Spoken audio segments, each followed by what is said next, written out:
Okay mga boss idol, TBS King unit, magpapalit tayo ng fuel filter. Pwede natin ibaba yung tangke pag nagpalit tayo ng filter. Tanggalin lang muna natin yung hose ng gasolina. Tanggalin na rin yung 6 na bolt. Gumamit nga lang pala ako ng 8 na maliit, yung L-type.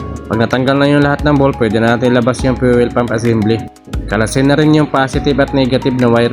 Ngayon na may gagamit tayo ng flat screw. Ito yung gagamitin natin pang tulak dito sa mga clip. Apat nga pala nga clip yung itutulak natin dyan mga boss idol. Pag wala nang nakasabit na clip, pwede na natin hatiin yung assembly. Hugutin na rin natin yung fuel pump. Dito po sa kanyang fuel pump mga boss idol, yung mga wire niya dyan, meron na pong naka-indicate dyan positive at negative. Tikwatin naman ng flat screw yung lumang fuel filter para matanggal. Kapag kabit naman ng bagong fuel filter, ipapasok lang natin siya dito sa kanyang guide at isunod naman natin yung fuel pump. So wala na tong o-ring dito mga boss idol ha. Hindi ko na pala tinanggal yung wire mga boss idol. Sa gitna naman ng positive at negative na wire, meron po yung o-ring dyan, wag po natin kalimutan. Ilusot naman yung wire na positive at negative dyan sa butas at make sure na rin yung o-ring niya ay nakatapat dun sa kanyang labasan ng gasolina. At dito naman natin ilalagay yung pangalawang o-ring. Sa pagbubuo naman mga boss idol, hindi naman to nababaliktad. Basta't saktuhin mo lang kung saan plastada ng mga clip para may kabit mo siya ng maayos. Ganyan lang mga boss idol oh.